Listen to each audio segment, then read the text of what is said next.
Двигается все там вправо, связано это с расчетом. Уважаемые дамы и господа,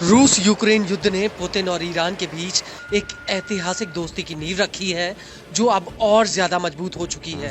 Iran ने रूस को अपने घातक कामिकेज ड्रोन सप्लाई किए थे, जिनके दम पर रूसी सेना ने यूक्रेन युद्ध में फिर से वापसी की थी। इसके अलावा तेहरान से हजारों बैलिस्टिक मिसाइलें भी रूस गई थी, जिनके चलते रूस ने यूक्रेन में भारी तबाही मचाई थी।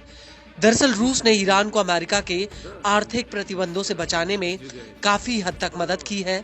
इसके अलावा ईरान ने बदले में रूस से एडवांस रेडार टेक्नोलॉजी और सैटेलाइट टेक्नोलॉजी की डिमांड की थी।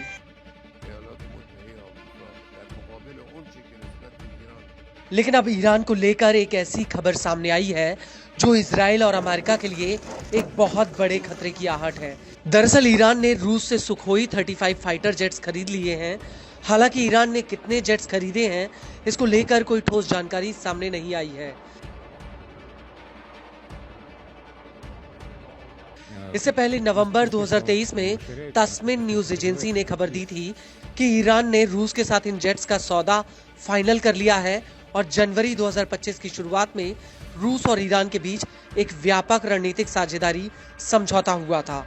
हालांकि इस समझौते में इन जेट्स को लेकर कोई जिक्र नहीं था, लेकिन बड़ा सवाल ये है कि आखिर रूस के सुखोई 35 ईरान के पास आने से क्या बदल जाएगा। तो आपको बता दें कि ईरान के पास कुछ दर्जन भर ही फाइटर जेट्स हैं जो बूढ़े हो चुके हैं। ईरान ने इन जेट्स को अमेरिका से 1989 से पहले खरीदा था, लेकिन ईरानी सेना को सुखोई मिलने से उसकी हालत और ताकत दोनों ही बदल सकती है, क्योंकि ये जेट बेहद ही एडवांस और ताकतवर हैं। इस जेट की बात करें तो इसमें डबल इंजन लगा है। इस जेट में आसमान में अपनी रफ्तार और दिशा बदलने की ताकत है। ये जेट 4.5 जनरेशन का फाइटर जेट है। इस जेट को लेकर रूस की तास न्यूज एजेंसी का कहना है कि Sukhoi 35 multi role fighter jet है। इसमें एक पायलट के बैठने की जगह होती है। इसका लेटेस्ट वर्जन 20,000 मीटर यानी 65,600 फीट की ऊंचाई पर उड़ान भर सकता है।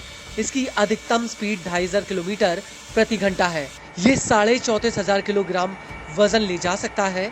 इसकी रेंज 1600 किलोमीटर है। सुखोई 35 में हाई रेजोल्यूशन तस्वीरें खींचने के लिए सिंथेटिक अपर्चर मोड भी है।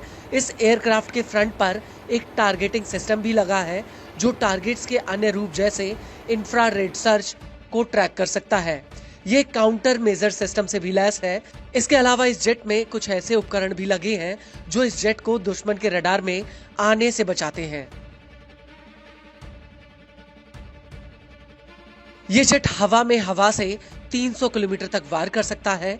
ये jet onyx anti ship cruise मिसाइलें भी ले जा सकता है। यह कई तरह की ऊंचाई से हवा से जमीन पर हमला कर सकता है। मीडिया रिपोर्ट्स के मुताबिक ईरान को नवंबर 2024 में रूस से 2 सुखोई 35 जेट्स मिल गए थे। ईरान ने रूस को 50 जेट्स का ऑर्डर दिया है।